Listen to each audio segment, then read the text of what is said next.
में घटना शुरू हो चुके हैं। अभी ज्ञात हो जाएगा कि श्रीनिवास सही है या मैं।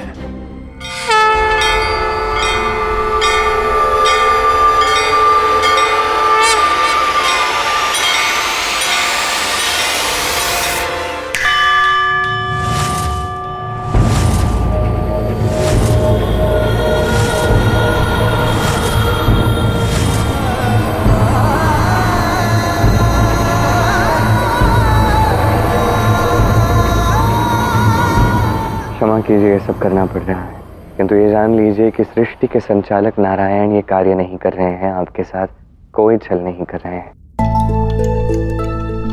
मैंने प्रतिज्ञा ली थी कि चाहे जो कुछ भी हो जाए, मैं अपनी श्री को पुनः लेकर जाऊंगा, बिना किसी छल के, बिना किसी दिव्य शक्ति के प्रयोग के, और मैं वही करूंगा। प्रेम में कोई छल नहीं करूंगा, आपके साथ कोई छल नहीं करूंगा। आज बस इसलिए करना पड़ रहा है क्योंकि पद्मावती कहीं इस सब के कारण अपने ही प्रेम से छला हुआ अनुभव न करें, कि पद्मावती अपने प्रेम के ऊपर से विश्वास न खो दे। महर्षि भृगु, महादेव साक्षी है कि मैं जो कुछ भी कर रहा हूं, प्रेम के लिए कर रहा हूं, प्रेम से कर रहा हूं, और इस संसार को प्रेम सिखाने के लिए कर रहा हूं।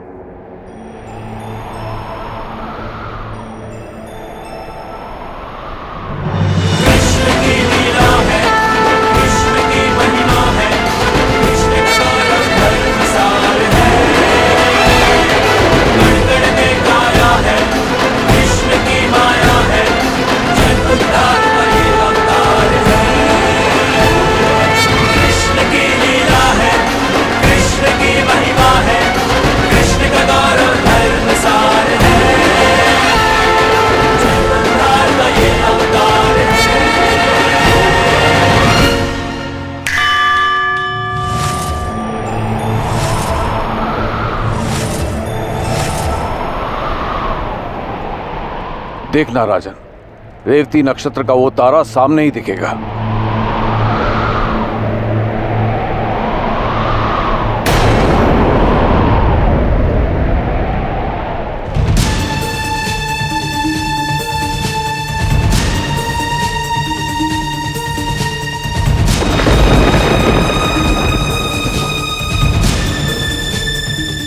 वो तारा तो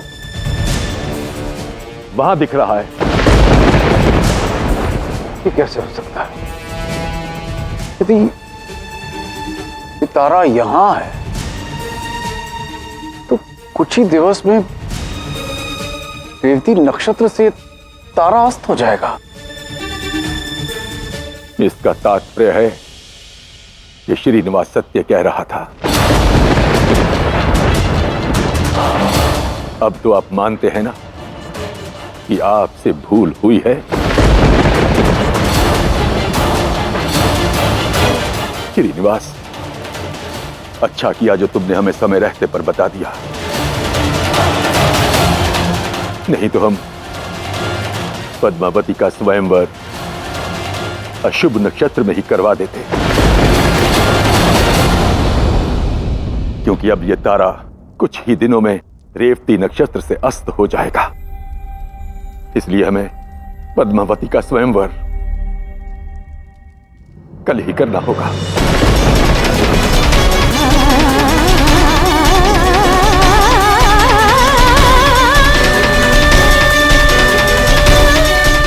वासु, तुम तैयारियां आरंभ कर दो। जी पिताश्री।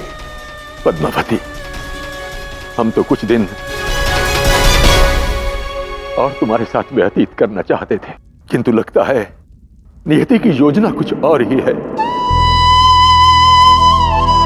वो नहीं चाहती कि ये पिता एक पुत्री के पास कुछ दिन और रह सके, किंतु क्या करे पद्मावती, कर्तव्य तो निभाना ही है ना। निभाऊंगा। पद्मावती, कल तुम्हारा स्वयंवर है, सज रहना, मैं अन्य प्रबंध देखता हूं।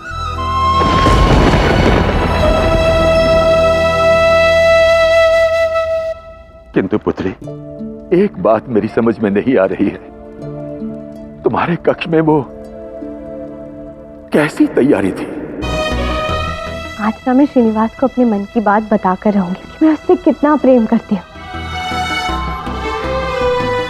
वो दिए, वो फूल, वो सुगंध, और तुमने अपनी सखी को ये आदेश क्यों दिया कि वो तुम्हारे कक्ष में किसी को प्रवेश न करने दे?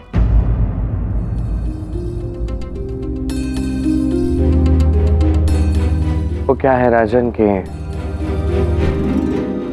इस स्वयंवर को लेके, स्थिति को लेके जो भी बात थी उसको लेके मैं तो निश्चित था,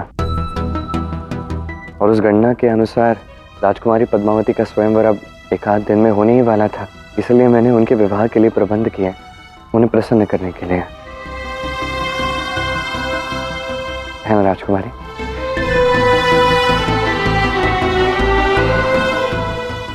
हाँ पिताश्री। बधाई हो राजन, कल से आपकी पुत्री का स्वयंवर आरंभ होगा।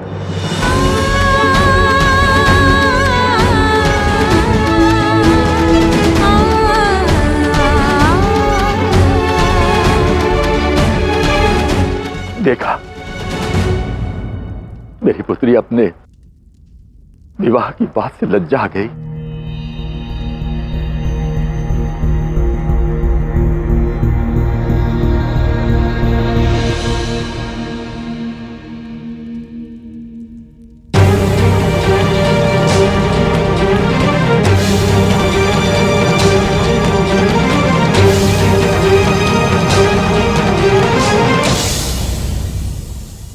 उस दिवस भी जब तुम मेरे घर में भार्गवी के लिए कमल के पुष्प लेकर आए थे, तब भी तुम्हें अनुमान हो गया था भार्गवी की सखी विद्या के विवाह का शुभ समाचार आने वाला है। आज भी तुम्हें पूर्ण अनुमान हो गया कि मेरी ज्योतिष विद्या फलित नहीं होने वाली है, इसीलिए तुमने पद्मावती के कक्ष को अलंकृत किया। मुझे नहीं पता था कि तुम्हें ज्योतिष विद्या इतनी भली भांति आती है श्रीनिवास। क्षमा कीजिए ऋषि भृगु, मैं आपकी विद्या पर प्रश्न नहीं उठा रहा था, न आपके मान पर, न आपके प्रतिष्ठा पर प्रश्न उठा रहा था। थोड़ी बहुत विद्या जो मैंने सीखी है उसके अनुसार जो मुझे लगा बस मैंने वो बात जाके राजकुमार वासु से कह दी। आपको यदि बुरा लगा है या अपमानित अनुभव हुआ है तो मुझे क्षमा कर दीजिए। नहीं नहीं, तुम्हें क्षमा मांगने की कोई आवश्यकता नहीं है श्रीनिवास। भूल तो मुझसे हुई है, कदाचित जीवन में पहली बार, और तुमने तो उसे सुधारा है। मुझे सत्य में ज्ञात नहीं था कि तुम्हें ज्योतिष शास्त्र का इतना ज्ञान है, इसलिए मैं चाहता हूं कि तुम मुझसे मिलने घर आओ। अवश्य ऋषि भृगु, बस मंदिर में कुछ कार्य है वो पूर्ण करके मैं आपसे घर में आपसे भेंट करता हूँ। उचित है, मैं प्रतीक्षा करूंगा।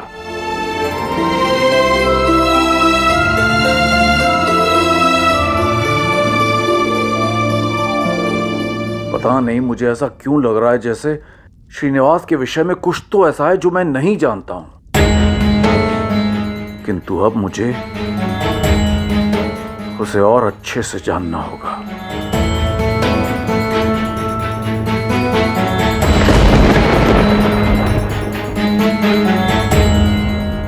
प्रतीत होता है अब ऋषि भृगु मेरी अग्नि परीक्षा लेने वाले हैं, पर भार्गवी के लिए मैं सज्ज हूं।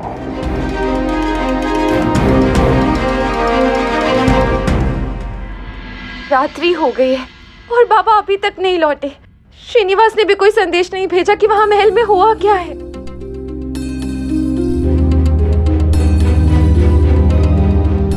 भार्गवी, शीघ्र मेरे ध्यान कक्ष में जाओ और मेरी झोली लेकर आओ। सुना नहीं तुमने?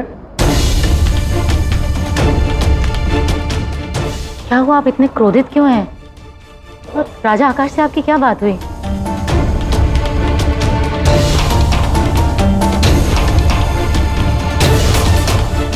आज जीवन में पहली बार मेरी ज्योतिष विद्या पे किसी ने संदेह किया है, और वो कोई और नहीं श्रीनिवास था। श्रीनिवास? और उससे अधिक दुख की बात तो ये है कि पद्मावती के स्वयंवर का मुहूर्त निकालने में मुझसे सत्य में भूल हुई है ख्याति। किंतु ये कैसे संभव है? आज तक आपसे कभी कोई भूल नहीं हुई। और पद्मावती के स्वयंवर के लिए तो आपने सब कुछ कितनी सावधानी से किया था। वही तो मैं समझ नहीं पा रहा हूं कि ये भूल मुझसे कहां और कैसे हुई। और आश्चर्यजनक बात तो ये भी है कि श्रीनिवास ने इस भूल को कैसे परख लिया।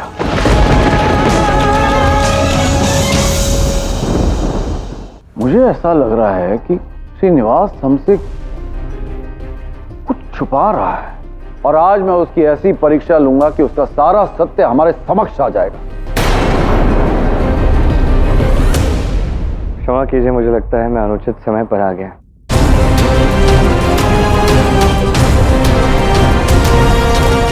मैं चलता हूं। नहीं,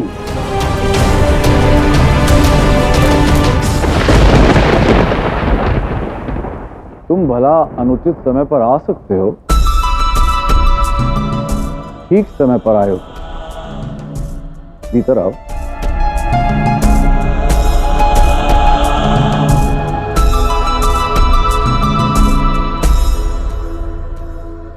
उचित अनुचित समय की जो तुम्हारी समझ है वो तो इसे तुम प्रशंसा के पात्र हो। जिस तरह तुमने उचित नक्षत्रों का अनुमान लगाकर पद्मावती के स्वयंवर को शुद्ध किया है, ठीक उसी प्रकार तुम्हें मेरा एक छोटा सा कार्य करना होगा। ये लो।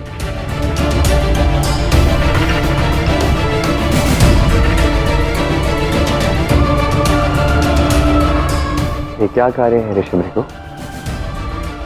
ये कुंडली देखकर बताओ किस जातक के शुभ विवाह का कौन सा मुहूर्त होना चाहिए।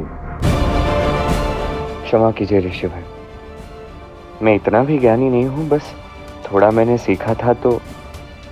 थोड़ा बहुत जिसे तुम थोड़ा कह रहे हो वो बहुत है और बहुतों की समझ से परे है। और उसका प्रमाण तो तुम्हारी विद्या देकर मैं समझ ही गया था।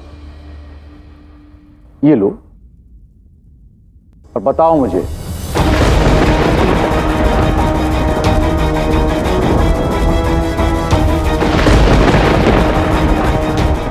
उचित है महर्षि।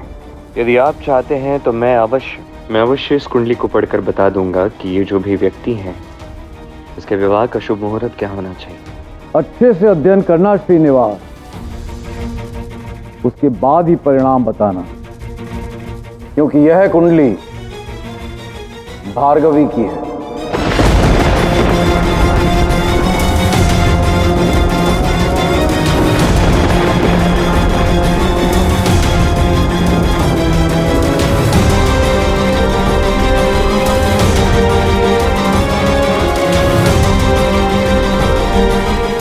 अवश्य।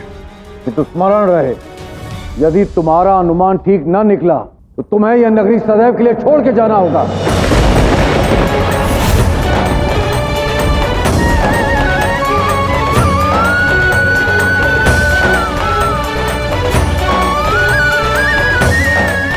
और हमारे घर में भी तुम कदापि प्रवेश नहीं कर पाओगे।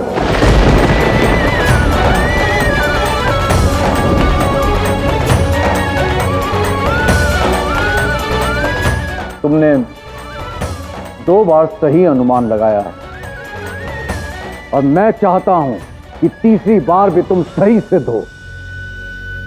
मैं देखना चाहता हूं कि कितने बड़े ज्ञानी हो तुम। मुझे भार्गवी के विवाह की सही तिथि और सही समय चाहिए, ठीक है? ठीक है महर्षि भृगु।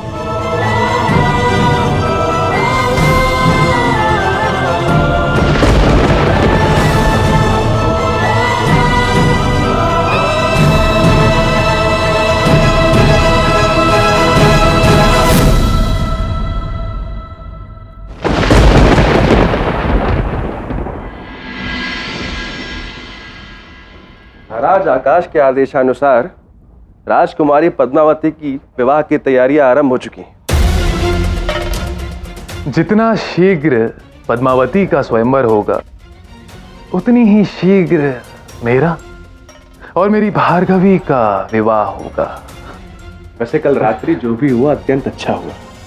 श्रीनिवास की बात सत्य साबित हुई और सबके समक्ष अपनी त्रुटि आ जाने से महर्षि भृगु को भी अत्यंत दुख हुआ होगा, हृदय कुंठित हो गया होगा ना उनका।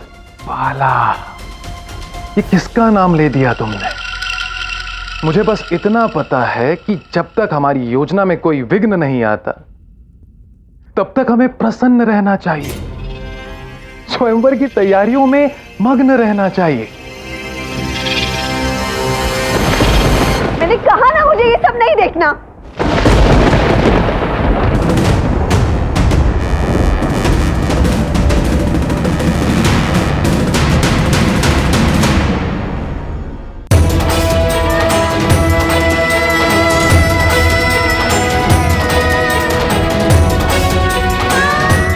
जिस प्रकार मैंने तुम्हारा हाथ पकड़ा है, ये मित्रता नहीं है, ये कुछ और है श्रीनिवास। सब कुछ ज्ञात है श्रीनिवास को। नृत्य आता है, भोजन पकाना आता है, वास्तुशास्त्र आता है, यहाँ तक कि ज्योतिष का भी ज्ञान है उसे। बस उसे इसी बात का भान नहीं है कि मैं उससे कितना प्रेम करती हूँ। मेरे नेत्रों में छिपा प्रेम उसे क्यों नहीं दिखता है? कल मैं उसे इसी प्रेम के बारे में बताना चाह रही थी, ये क्यों नहीं जानता है वो?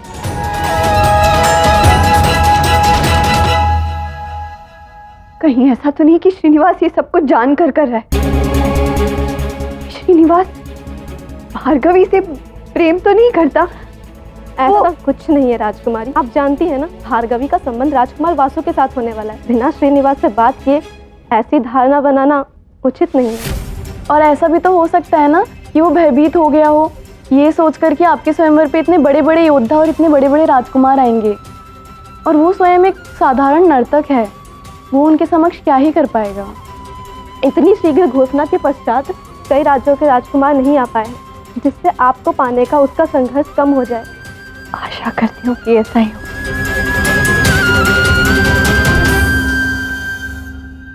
किंतु ये सुनिश्चित करने के लिए मुझे श्रीनिवास से बात करनी होगी। उसे कहो कि मुझसे आकर मिले। जी राजकुमारी।